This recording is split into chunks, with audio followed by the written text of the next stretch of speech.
Hello, good evening. आप सभी का स्वागत है हमारे एक नए वीडियो में। देखिए दोस्तों, आज इस वीडियो में BHIE 143 पर्यावरण का इतिहास का हमारा क्या रहेगा आज का चैप्टर नंबर 8 या आप कह सकते हैं यूनिट नंबर हमारी क्या रहेगी 8 रहेगी। उपनिवेशवाद और पर्यावरण को देखेंगे, जिसमें हम क्या देखेंगे, हरित साम्राज्यवाद को देखा जाएगा। ठीक है, इसमें जो हमारा इम्पोर्टेंट रहेगा, अगर मैं आपको बताऊं तो इसमें क्या देखेंगे, पारिस्थितिक साम्राज्यवाद क्या बोला जाता है। यानी पारिस्थितिक साम्राज्यवाद हम किसे देखते हैं, इसकी अवधारणा क्या रहेगी, इसको थोड़ा सा समझने की कोशिश करेंगे। उसके बाद जो इसमें इंपॉर्टेंट सेक्शन है वो क्या रहेगा, 8.3 यूरोपीय उपनिवेशवाद और प्रारंभिक आधुनिक दुनिया क्या थी। फिर हमारा जो रहेगा 8.8 रहेगा, साम्राज्यवादी विज्ञान के रूप में वनस्पति विज्ञान का उद्भव किस प्रकार से हुआ था, ये सेक्शन रहेगा। उसके बाद हम देखेंगे दक्षिण एशिया संदर्भ में, ठीक है, पारिस्थितिक साम्राज्यवाद को देखेंगे। दक्षिण एशिया मतलब भारत के आसपास जो क्षेत्र है।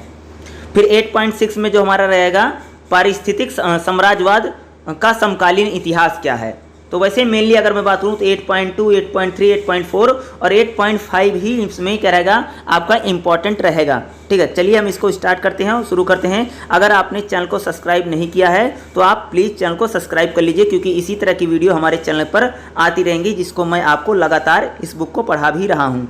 ठीक है, तो चलिए हम लोग इस बुक को शुरू करते हैं। तो आप यहाँ पर देख रहे हैं कि 8.2 आ गया, क्या है, पारिस्थितिक साम्राज्यवाद अवधारणा की समझ। देखो, पारिस्थितिक साम्राज्यवाद शब्द इतिहासकारों को उपनिवेशियों की प्रकृति, धन को वस्तुओं और कच्चे माल के रूप में परिवर्तित करने के सामाजिक और आर्थिक प्रभाव को समझने में मदद करता है। यानी कह रहे हैं भैया, पारिस्थितिक साम्राज्यवाद क्या होता है कि जब उपनिवेशवाद बन गए, जैसे भारत भी क्या था, ब्रिटेन का उपनिवेश बन गया था। ठीक है, उपनिवेशवाद जब चलता है तो वहाँ पर प्राकृतिक जो धन होता है, जो वस्तुएं होती हैं, जो वहाँ का कच्चा माल होता है के रूप में परिवर्तित जो सामाजिक और आर्थिक प्रभाव होता है, उन चीज़ों को समझने में क्या करता है, हमारी मदद करता है। कहने का मतलब है भाई मेरे, जब अंग्रेज ने भारत पर कब्जा कर लिया, भारत को एक प्रकार से उपनिवेश बना लिया था। जब उन्होंने उपनिवेश बना लिया था, किस प्रकार से यहाँ की वस्तुओं के, कच्चे मालों का किस प्रकार से यहाँ की सामाजिक और आर्थिक प्रभाव था, उसको समझने में पारिस्थितिक साम्राज्यवाद क्या करता है, हमारी मदद करता है। ठीक है, अमेरिकी पर्यावरण इतिहासकार अडोल्फ ने उत्तरी अमेरिकी, दक्षिणी अमेरिका, न्यूजीलैंड और ऑस्ट्रेलिया जैसे सफल यूरोपीय देशों को उपनिवेश स्थापित करने में अग्रणी होने की बात कही है। ठीक है, उनके अनुसार 2500 ईस्वी के आसपास शीतोष्ण क्षेत्रों में शुरू हुई यूरोपियन उपनिवेशिक विस्तार की सफलता में पारिस्थितिक पहलू का महत्वपूर्ण योगदान है। उन्होंने कहा कि यूरोपीय प्रवासियों और उनके वंशज सभी जगह फैले हैं, जिसके बारे में पता लगाने की क्या है भाई मेरे, आवश्यकता है। दूसरे देखेंगे, गोरे यूरोपीय लोगों की अपनी वनस्पति, पौधे और जानवरों को लेकर के यूरोप में हजारों मील दूर शीतोष्ण क्षेत्र में आकर के क्या हो गए थे, वह बस गए थे शीतोष्ण क्षेत्र में।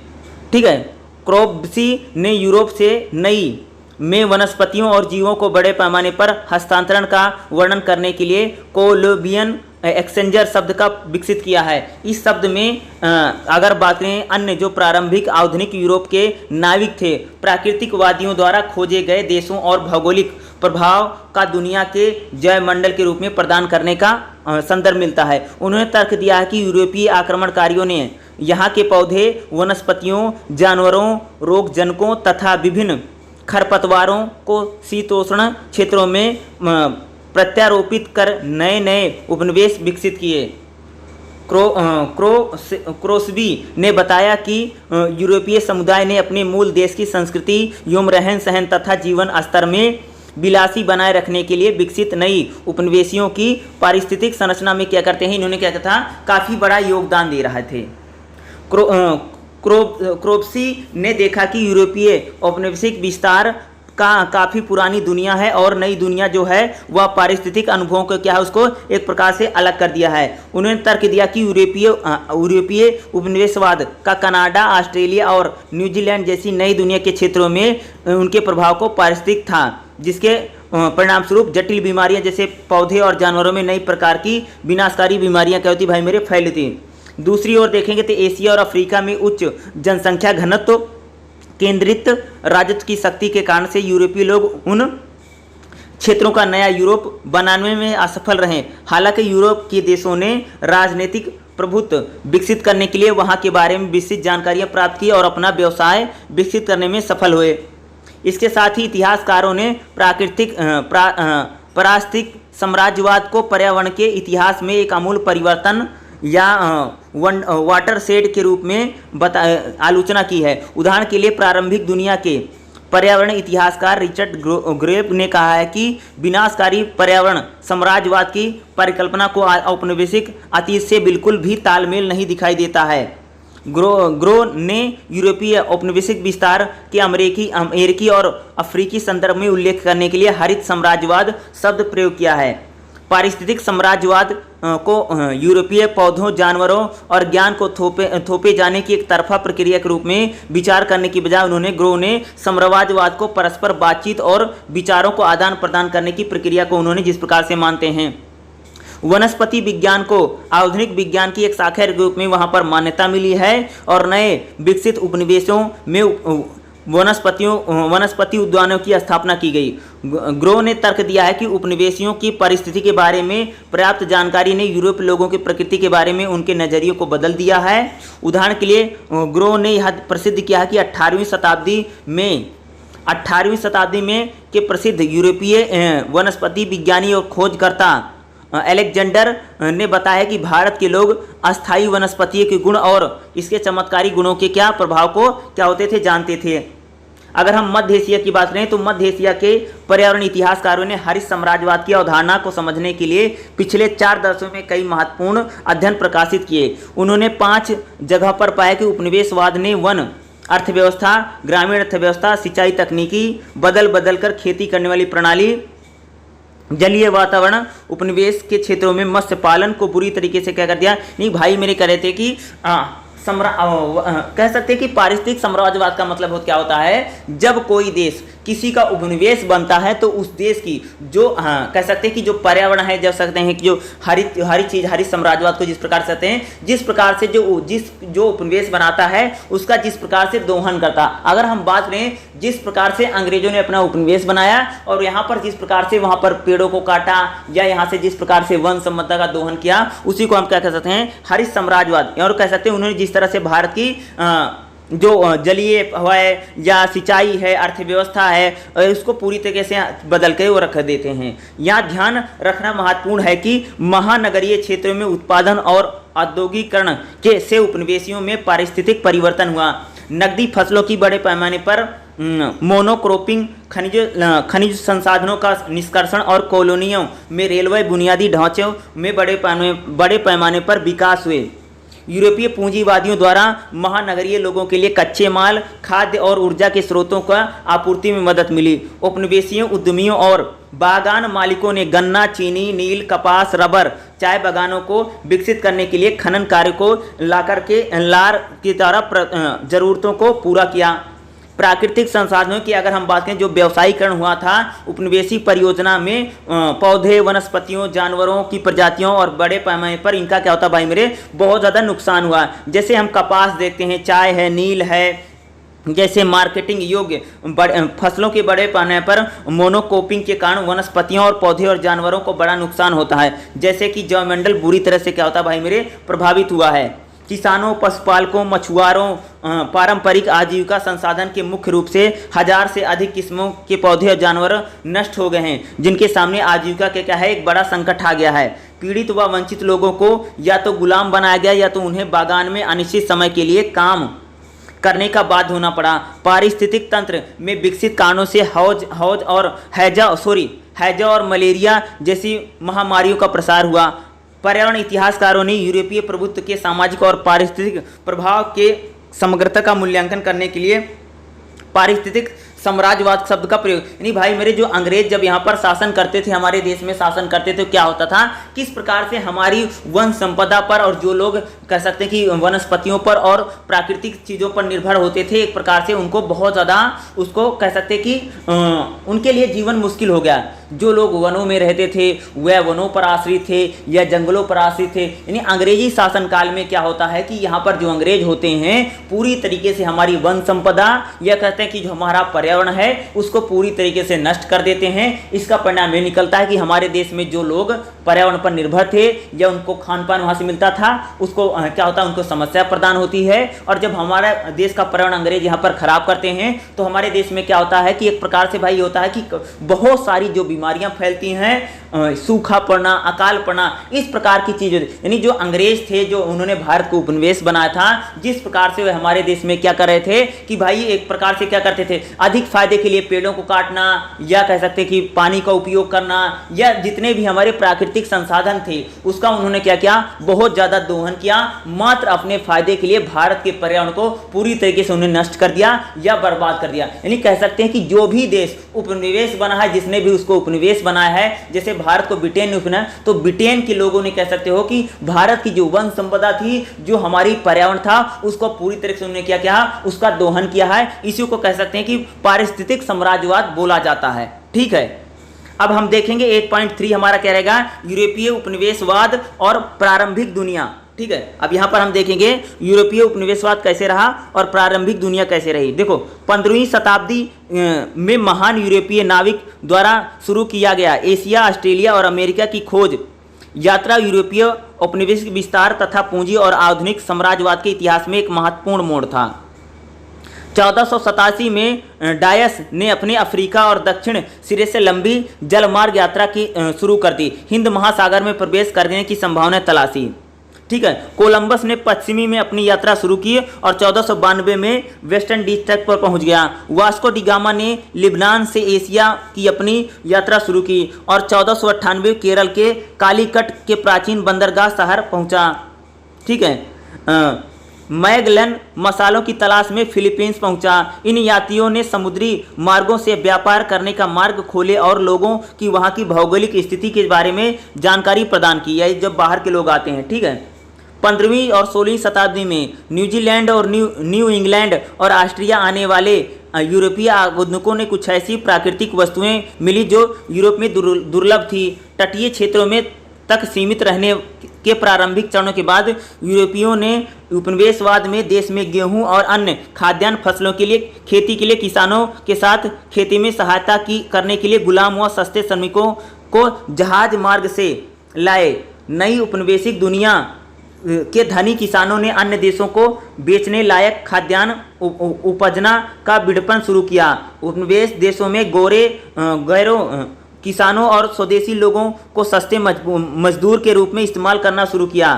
यूरोपीय बुद्धिजीवियों ने अज्ञात अतीत वाले स्वदेशी लोगों को सस्ते मजदूर के रूप में इस्तेमाल किया दृष्टिकोण का समर्थन किया। 16वीं शताब्दी में मध्य में पुर्तगाल, डच, ब्रिटिश सरकारों द्वारा समर्थित व्यापारिक कंपनियां क्या होती हैं, हिंद महासागर, अटलांटिका और प्रशांत महासागर के तटीय प्रदेशों में, यानी कह सकते हैं कि भारत में क्या होती भैया कि हिंद क्या होता है कि बाहर की जितनी विदेशी कंपनियां हैं, ठीक है, सारी यहाँ पर जैसे पुर्तगाली हैं, डच हैं, ब्रिटिश हैं, सारी कंपनियां भारत में व्यापार करना शुरू कर दी हैं। भारत के प्रशांत और हिंद महासागर और तटीय प्रदेशों से किया। नतीजतन क्या होता है कि अवधि में 1500 से लेकर के 1800 दशक में इन महाद्वीपीय ने यूरोपीय विस्तार मानव इतिहास की सबसे बड़ी साम्राज्यवादी विस्तार था। यूरोप के किसानों को अपना पौधे, वनस्पतियों और जानवरों के साथ साथ नए उपनिवेश की ओर प्रवासगण को नवपाषाण कृषि के क्रांति के बाद जैवमंडल में मानव निर्मित महत्वपूर्ण परिवर्तन के रूप में देखा।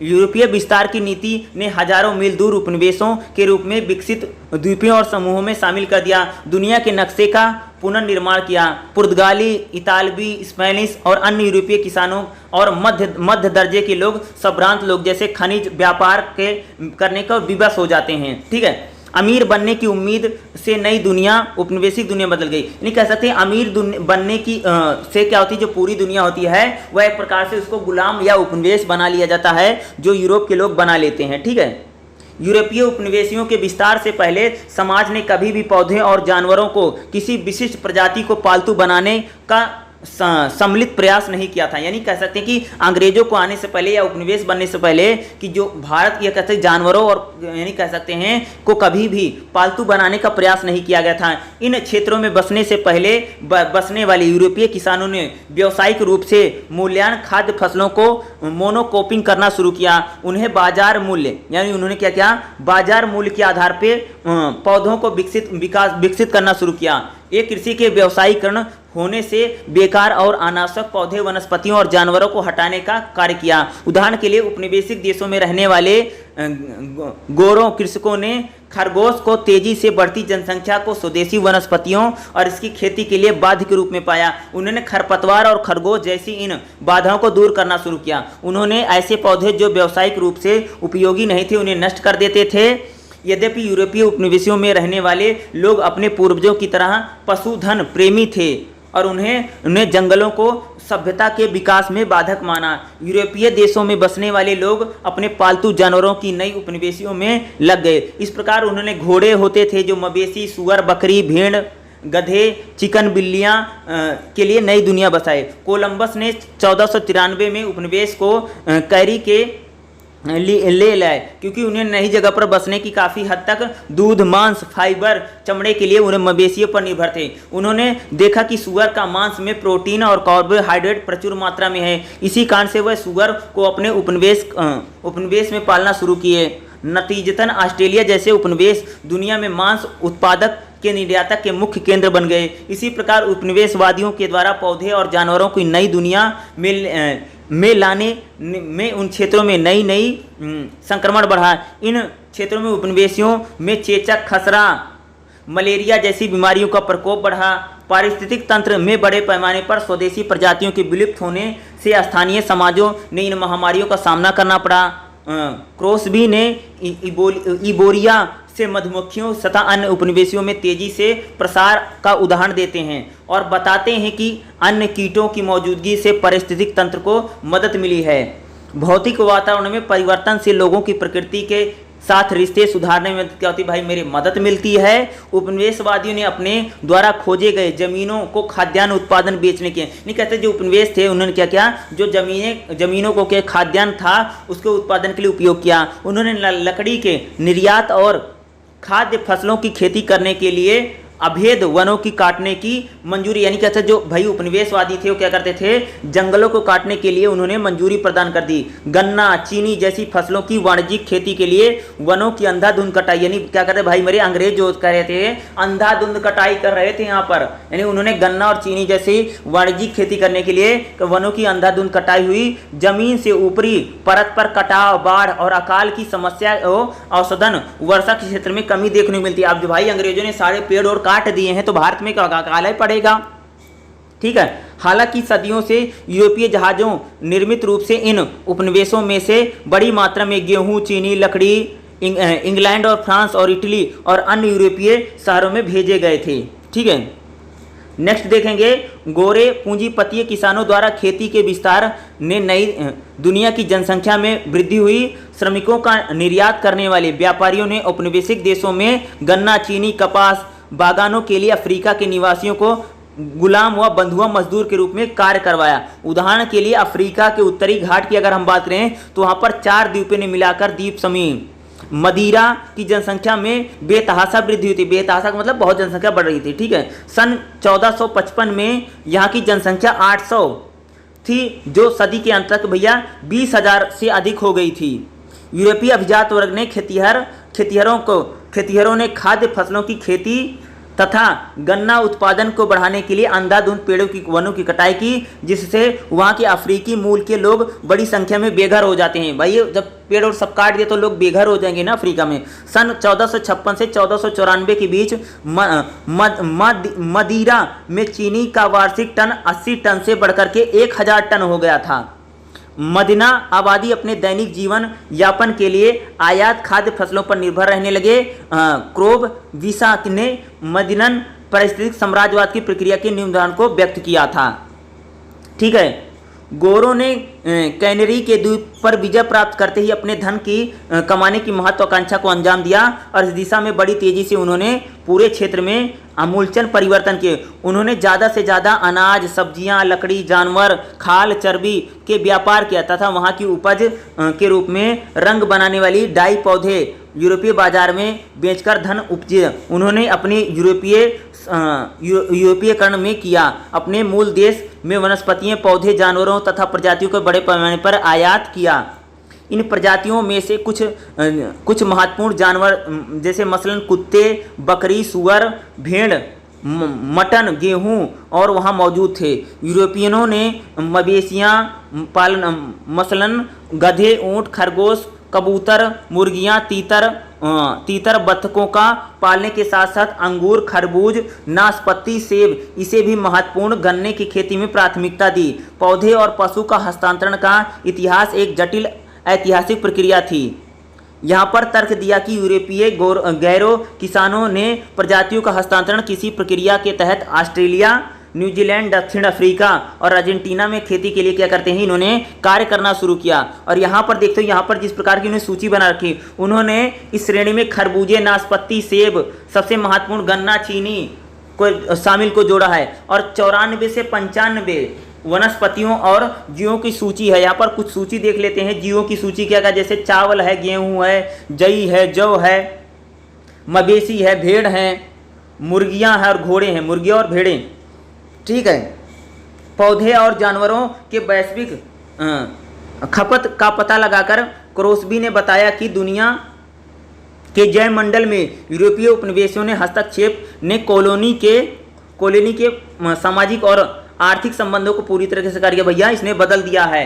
गोरे उपनिवेशकों ने एक नई दुनिया विकसित की है जहां पर स्थानीय निवासियों को एक नागरिक के रूप में खेती बोरी करने का अधिकार नहीं दिया गया। यूरोपीय उपनिवेशवादियों ने द्वारा प्रत्यारोपित नई वनस्पतियों जीवों ने हजारों स्थानीय प्रजातियों को बदल दिया। उदाहरण के लिए उपनिवेशिक बागान मालिकों ने जंगली सुअरों तथा हाथियों का संरक्षण कम कर दिया था, क्योंकि ये जानवर अक्सर खेती के पौधों को नष्ट कर देते थे, ठीक है। क्योंकि क्या जंगली सुअर और जो क्या होते थे, जो हाथी थे, ठीक है।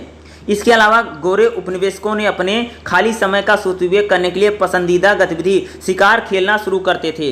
बागान मालिकों ने भी ईंधन के रूप में लकड़ी का इस्तेमाल करने के लिए वनों की कटाई की। बड़े पैमाने पर वनों की कटाई से अंततः बड़े पैमाने पर भूमि के ऊपरी परत का कटाव हुआ। इस प्रकार से ढलानी और मैदानों की ऊपरी सतह के कटान से नदियों और झीलों को बड़े पैमाने पर कीचड़, बालू आदि जमा हो गए। इससे अंदर के जीव जंतुओं भी प्रभावित हुए।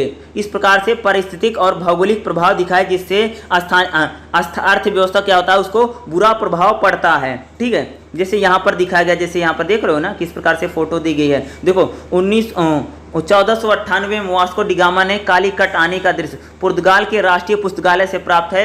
स्रोत यहाँ पर जो पुर्तगाल में कह सकते भारत, जो पुर्तगाल से जो वास्को डी गामा आया था कालीकट में, तो इस प्रकार का चित्र बता रहा है कि पुर्तगाल कैसा है। तो मुझे लगता है वास्को डी गामा यही होगा। अब यही लग रहा है तो मुझे, तो भाई आप सब बताना कि वास्को डी गामा इसमें आपको कौन लग रहा है, एक जो आया है, ठीक है। वास्को डी गामा कहाँ कौन है इसमें से, ठीक है। दूसरा, जिस प्रकार जिन रास्तों से आया है उन रास्तों का भैया चित्र दिया गया, फोटो छापी गया है, ठीक है। जैसे यहाँ पर आप देख रहे इनकी फोटो भी यहाँ पर छापी गई, ठीक है, जिस प्रकार से आया था, ठीक है। यह मानचित्र दुनिया की शुरुआती 18वीं शताब्दी में स्थिति को दर्शाता है। खोजकर्ता और व्यापारिक कंपनियों ने हिंद महासागर और प्रशांत महासागर में क्षेत्रीय गतिविधियों को विस्तार करने के लिए, कच्चे माल और बाजारों को जमा करने के लिए समृद्ध परिदृश्य को मान लिया था, ठीक है। पश्चिमी यूरोप के 18वीं शताब्दी में औद्योगिक देशों ने कच्चे माल, ऊर्जा और खाद्य फसलों के बड़े स्रोतों में पैमाने पर उत्पादन के लिए भौगोलिक रूप से सुदूर के क्षेत्रों में उपनिवेश बनाना शुरू किया। यह इंग्लैंड में शुरू हुई औद्योगिक क्रांति का जवाब था। औद्योगिक आधारित कारखाने के उत्पादन के लिए कोयला, लकड़ी, कच्चे माल आपूर्ति की आवश्यकता थी। यानी क्या होता है कि वहाँ पर जो उन्होंने क्या इंग्लैंड में भैया औद्योगिक क्रांति हो गई, और औद्योगिक क्रांति होने से उनको क्या चाहिए था, कच्चे माल की बहुत ज़्यादा ज़रूरत थी। क्या थी, कच्चे माल उनका बहुत ज़्यादा ज़रूरत थी। इसलिए उन्होंने बड़े कृषि व्यवसाय विकसित करने के लिए खेती की जमीन पर महत्वपूर्ण स्रोत नतीजतन यूरोपीय पूंजीपति किसानों ने पहाड़ों, नदियों, घाटियों, तटों और समुद्री पूंजी संसाधन के स्रोत के रूप में विकसित करके पूरी दुनिया के परिदृश्य को बदल दिया।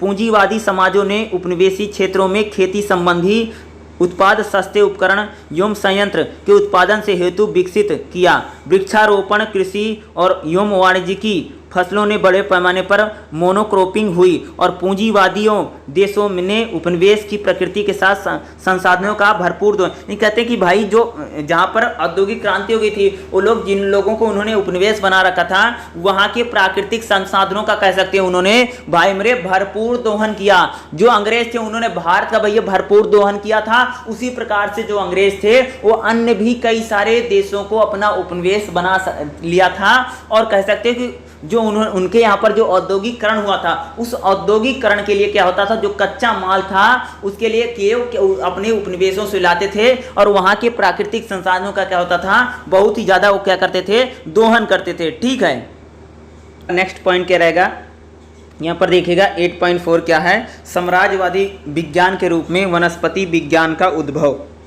इसको देखते हैं तो क्या है, देखो सिर्फ राजनीतिक शक्तियां और कुशल सैनिक शक्ति ही नहीं बल्कि वैज्ञानिकों ने भी उपनिवेश और यूरोपीय साम्राज्य शक्तियों की श्रेष्ठता स्थापित करने में अपनी भूमिका नहीं। भाई मेरे कह रहे हैं कि यूरोप के लोगों ने सिर्फ राजनीति और कुशल के सैनिक के द्वारा नहीं बल्कि वैज्ञानिक शक्ति के जरिए भी उन्होंने क्या अपने उपनिवेश को उन्होंने बड़ी भूमिका निभाई थी। ठीक है, 16वीं शताब्दी में यूरोपीय साम्राज्य विस्तार, वैज्ञानिक शोध व सूचना के विकास पर काफ़ी निर्भर होते थे। प्रकृति पर अपना वर्चस्व स्थापित करने की आधुनिक यूरोपीय अवधारणा के तहत वैज्ञानिक ने एक नई शाखा के रूप में वनस्पति विज्ञान का क्या होता है, उद्भव होता है। ठीक है, 15वीं शताब्दी में वैज्ञानिकों ने कृषि, वनिकी, प्रकृति संसाधन निष्कर्षण और संरक्षण के क्षेत्रों में विशेषता हासिल करना शुरू कर दिया। जर्मन खोजकर्ता और प्रकृतिकवादी अलेक्जेंडर ने यात्रा वैज्ञानिकों ने अपना महान साम्राज्यवादी अभियानों के तहत पौधों की पहचान, उनका वर्गीकरण और उन्हें संग्रहण करना शुरू कर दिया। यूरोपीय राष्ट्रीय सरकारों ने वाणिज्यिक क्षमता वाली प्रजातियों की पहचान कर उन्हें नए परिवेश में अनुकूलित करने तथा पैदावार बढ़ाने के लिए उन्होंने ब्रीड करने के लिए एक लैटिन अमेरिका और एशिया के प्राकृतिक वैज्ञानिकों ने अभियान को बढ़ाया। हैमिल्टन ने मध्य और दक्षिण अमेरिका में स्पेनिश उपनिवेशवादियों में पाए जाने वाले पौधों की प्रजातियों का अध्ययन किया और वर्गीकरण करके परिस्थितियों के अन्य क्षेत्रों में अमूल्य योगदान दिया। इसी तरह मालाबार में डच गार्नर हेड्रिक वान रीड ने सलकपना के सचित्र महाकाव्य को हर्बर्ट मालाबार का बगीचा में दक्षिण पश्चिम भारत जो हमारा केरल का इलाका है, केरल में वनस्पतियों के उपचार के गुणों का उल्लेख किया है, जिसमें एडमंड ने 1678 में 1693 के बीच में लगभग 500 पृष्ठों की 12 खंडों में एक प्रकाशित किया। और ऐसे कई स्रोतों का उसने खोज किया जिन्हें तर्क देना यहाँ पर संभव नहीं है। और लगभग 14वीं और 15वीं शताब्दी में बेबीलोन की सभ्यता और रोमन पुरातात्विक के बाद वनस्पति विज्ञान की एक शाखा के रूप में उभरा। और जिसका काफ़ी देखो वनस्पति विज्ञान में जिस प्रकार देखो वनस्पति को यानी कह रहे हैं कि जो यूरोप के लोग थे जो उन्होंने पूरा साम्राज्यवाद बनाया, सिर्फ वह राजनीतिक शक्ति और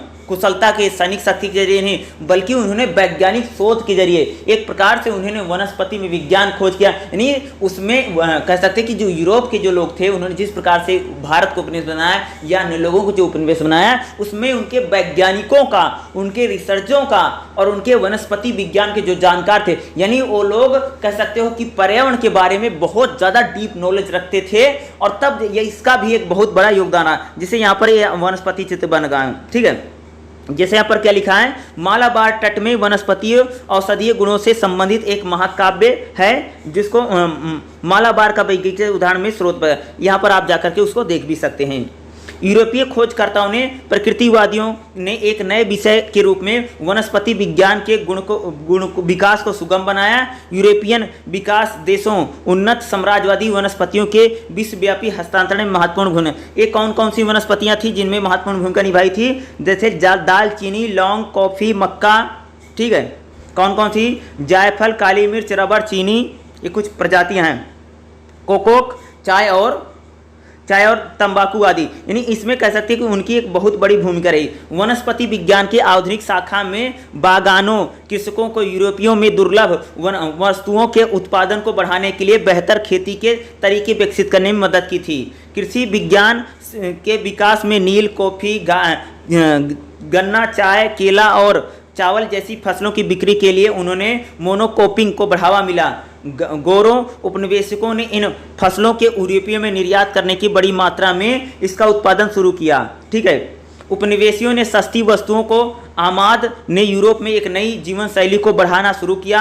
संभ्रांत और शहरी मध्यम वर्ग के यूरोपीय आयातित जैसे मांस था, चीनी था, कॉफ़ी था, रबर था, केला, मसाला, सब्जियों को अपने दैनिक आहार का एक हिस्सा बनाया। हालांकि बाहरी बाजार के लिए फसलों का वाणिज्यिक उत्पादन पारंपरिक खेती के तौर तरीके और स्वदेशी कृषि ज्ञान को प्रस्तावित करने के लिए किया गया था। वैज्ञानिक आविष्कारों से पहाड़ी घाटियों, चारागाहों, उपजाऊ ढलानों, जल निकायों को बड़े पैमाने पर निजी और कह सकते हैं कि खाद्यान्नीकरण द्वारा उपनिवेशियों ने हरित क्रांति की शुरुआत की थी। इसके अलावा वैज्ञानिक ज्ञान के विकास से स्वतःकरण एवं स्थानीय लोगों ने खेती करने की पुरानी पद्धति को वहाँ क्या खत्म करके एक वाणिज्यिक तरीका विकसित किया।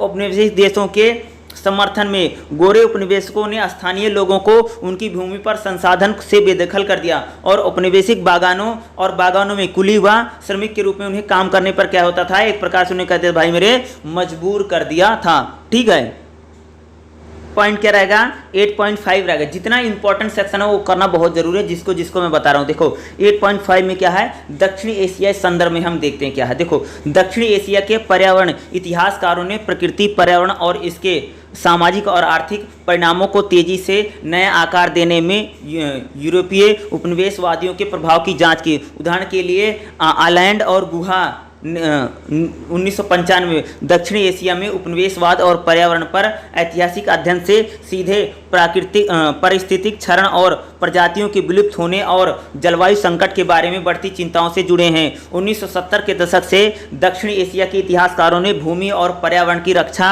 और बड़े बांधों के खिलाफ लोकप्रिय आंदोलन के जरिए विभिन्न जनजातियों और किसानों आंदोलनों पर ध्यान देना शुरू किया। उदाहरण के लिए 1970 के दशक में हिमालय के पेड़ों की रक्षा करने के लिए महिलाओं ने किसानों के नेतृत्व को चलाया गया, जिसको चिपको आंदोलन ने भारत में ऐतिहासिक सोच और लेखन के बारे में विश्व के नजरिए को बदल करके रख दिया था।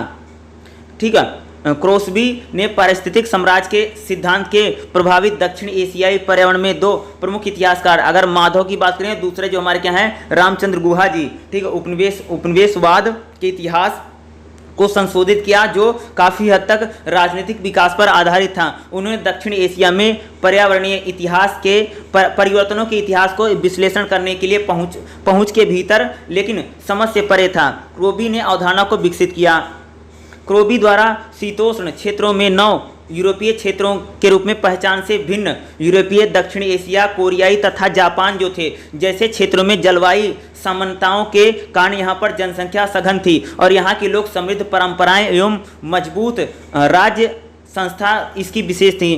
क्रोस्बी ने देखा कि साम्राज्यवादी यूरोप के किसानों की बड़ी बस्तियों को सुविधाजनक बनाने के लिए सूक्ष्म जो उष्णकटिबंधीय को नष्ट नहीं किया गया था। उन्होंने कहा कि गोरों की तरह इन भारतीय, इंडोनेशियाई और मलेशियाई और अन्य देशों में छोटे अनाजों की खेती शुरू की जाए, विशेष रूप से चावल जो यूरोप से अब तक नहीं पहुंचे थे। यहाँ के लोगों ने लगभग एक प्रकार के जानवरों पर निर्भर, यानी कह सकते हैं कि ज़्यादातर लोग क्या होते थे, एक प्रकार के जानवरों पर निर्भर थे। हालांकि प्रति मानव बहुत छोटी संख्या में और एक प्रकार के रोग जनक जो विषाणु जो क्या होते हैं, जो विषाणु होते, ठीक है, जो विषाणुओं ने अपने स्वास्थ्य रक्षा के लिए संघर्ष किया। उस समय यूरोप में कई अज्ञात विषाणुओं ने विषैली प्रजातियां मौजूद थी। क्या था विषाणु, देखो गोडगिल और गुहा ने तर्क दिया है कि यूरोपीय लोग भारत की आबादी एवं यहाँ के प्राकृतिक संसाधनों के आधार को नष्ट करके नव यूरोप का निर्माण नहीं कर सके, किंतु उन्होंने मौजूदा खाद्य उत्पादन प्रणाली और उसके पारिस्थितिक आधार में मौलिक रूप से अवश्य बदलाव कर दिया था। ठीक है, हालांकि राजनीतिक प्रभुत्व के बल के आधार पर यूरोपीय उपनिवेशवादियों ने अपने देश में औद्योगिकरण को पोषित करने के लिए, शहरों को विकसित करने के लिए हेतु भारत की प्राकृतिक संसाधन को नहीं कह सकते, क्या कह रहे हैं कि जो विदेशी लोग थे, यानी जो कह सकते थे अपने देश के औद्योगिकरण को पोषित करने के लिए, अपने देश के बढ़ावा देने के लिए भारत के प्राकृतिक संसाधनों का पूरी तरीके से कह सकते हैं उन्होंने भाई मेरे दोहन कर दिया। किसने ने? यूरोपीय लोगों ने। ठीक है, यूरोपीय बागान मालिकों ने छोटे किसानों की उपजाऊ जमीन को हड़प कर उस पर चाय, चीनी, मसाले, कपास, नील का क्या कर सकते हैं उत्पादन शुरू कर दिया। ब्रिटिश इंडिया कंपनी ने 19वीं शताब्दी के मध्य तक अपने राजनीतिक प्रभुत्व के साथ भारत के भीतरी इलाकों में खेती को विकसित करने के लिए बजाय व्यापार में रुचि ली। इसने बंगाल में अफीम की खेती को बढ़ावा दिया ताकि चीन से निर्यात कर वहां पर चाय को ला सकें। हालांकि 19वीं सदी के मध्य तक साम्राज्यवादी वनस्पति विभागों ने, विशेष रूप से सहारनपुर वनस्पति उद्यान संस्थान ने हिमालय की तलहटी को चाय की खेती के लिए उपयुक्त बताया। अफीम युद्ध जो क्या होता था 1839 से लेकर के 1842 तक चीन को हराने के बाद ईस्ट इंडिया कंपनी ने चीन से भारत की हिमालय की तलहटी, असम, सिलहट और क्षेत्रों में चाय बागान लगाने का काम किया। उदाहरण के लिए रॉबर्ट मंचूरियन, एक महान वनस्पति संग्राहक, ने भारत में चाय की खेती शुरू करने के लिए चीन से लगभग 2000 चाय के पौधे और 170 प्रकार के चाय के बीज लाए। बागान मालिकों ने भारत में चाय बागान स्थापित करने के लिए चीनी विशेषज्ञों को भारत लाए। भारतीय चाय बागानों ने अंग्रेजी कारखानों और घरों में चाय की बढ़ती मांग की आपूर्ति की। ठीक है, यूरोपीय बागान मालिकों ने चाय बागानों का विस्तार किया और जलाशय और पहाड़ी क्षेत्रों में आदिवासी कृषकों को बेदखल करके उसका क्या होगा भैया, निजीकरण कर दिया गया भारत की खेती का, तथा पहाड़ी चरवाहे सीमांत किसान के विस्तार पर रोक लगा दी गई। भारतीय स्वदेशी जो उद्योग थे उसको ध्वस्त करने के बाद ईस्ट इंडिया कंपनी और बाद में यूरोपीय सत्तारूढ़ शासक जो होते थे, संभ्रांत जो पूंजीपति होते थे, इन्होंने खेतिहरों ने महासागरीय उद्योगों के लिए कच्चे माल, नील, कपास, भांग के उत्पादन को बढ़ावा मिला। ठीक है, हिमालय की तलहटी, असम की घाटी, सिलहट और पश्चिमी घाटों को बड़े पैमाने पर चाय बागान में बदल दिया। भारत में यानी कहते अंग्रेज जो थे भैया सबको चाय बागान में बदल रहे थे। भारत के जितने भी इलाके थे उपजाऊ मैदानी को कपास, नील और चाय बागानों में बदल दिया। छोटा नागपुर के क्षेत्र में वनों में बदल दिया गया। छोटे और सीमांत किसान जैसे मछुआरे, आदिवासी आबादी, पशुवादियों ने अपने समुदाय के स्वामित्व वाले आम संपत्ति साधन जैसे वनों, चारागाहों और जलाशयों को धीरे धीरे उन्होंने खो दिया कि वो सब कब्जा कर रहे थे अंग्रेज। ठीक है, 19वीं शताब्दी के दूसरी छमाही में यूरोपीय उपनिवेशवादियों ने शुरू किए गए तकनीकी और आर्थिक परिवर्तनों का उनका पारिस्थितिक प्रभुत्व पर स्थापना पर दूरगामी प्रभाव पड़ा। यूरोपीय सत्तारूढ़ और औद्योगिक अभिजात वर्ग द्वारा नियुक्त पनडुब्बियां केबल शुरू की गई और 1869 में उन्होंने स्वेजर नहर मार्ग के खुलने से यूरोपीय वाष्प इंजन तथा जहाज कंपनी को हिंद महासागर के एकाधिकार बढ़ा, जिसके व्यापक के लिए आवश्यक बुनियादी ढांचा विकसित हुआ। भारत से यूरोप महासागरीय शहरों के लिए प्राकृतिक संसाधनों का निर्यात बढ़ा और प्रौद्योगिकी के उपयोग ने उपनिवेशिक शक्तियों को बड़े शहरों में विकसित किया, खेती को बढ़ाया। रेलवे नेटवर्क, सड़क, नहर प्रणालियों को विकसित करने के लिए सामाजिक और भौतिक विस्तार में भी महत्वपूर्ण भूमिका निभाई। ठीक है, कोयले के उपयोग का सार्वभौमिकरण हुआ। बाद में क्या देखेंगे, औद्योगिक उत्पादन, परिवहन और प्रकाश व्यवस्था हेतु ऊर्जा के स्रोत के रूप में पेट्रोलियम का उपयोग मनुष्य के बीच प्रकृति और संसाधनों को बदलने में महत्वपूर्ण भूमिका निभा रहा था। प्रमुख सामाजिक समूहों ने संसाधनों को विड़प्पन योग्य वस्तुओं में परिवर्तित कर दिया। प्रकृति पर अपना तकनीकी प्रभाव उन्होंने कायम कर लिया था। ठीक है, देखिए क्या हुआ, यह यूरोप के तथाकथित दूसरी औद्योगिक क्रांति का परिणाम था, जिसके परिणाम स्वरूप मशीनीकरण से कारखानों के उत्पादन में उल्लेखनीय बढ़ोतरी हुई। महासागरीय कारखानों के लिए कच्चे माल नियमित आपूर्ति सुनिश्चित करने के लिए निम्न उत्पादों के, यानी कह सकते हैं कौन कौन से उत्पाद बढ़ाए गए थे अंग्रेजों के शासनकाल में, कौन कौन सा उत्पाद बढ़ा था, जैसे वस्त्र, खनिज, कोयला, खाद्य फसलें। ठीक है, यूरोपीय सत्तारूढ़ और संभ्रांत खेतिहरों ने कृषि के व्यवसायीकरण को नियंत्रित किया और भोजन, कच्चा माल, ऊर्जा, औद्योगिक मांग की आपूर्ति पर जबरदस्त सामाजिक और आर्थिक प्रभाव पड़ा।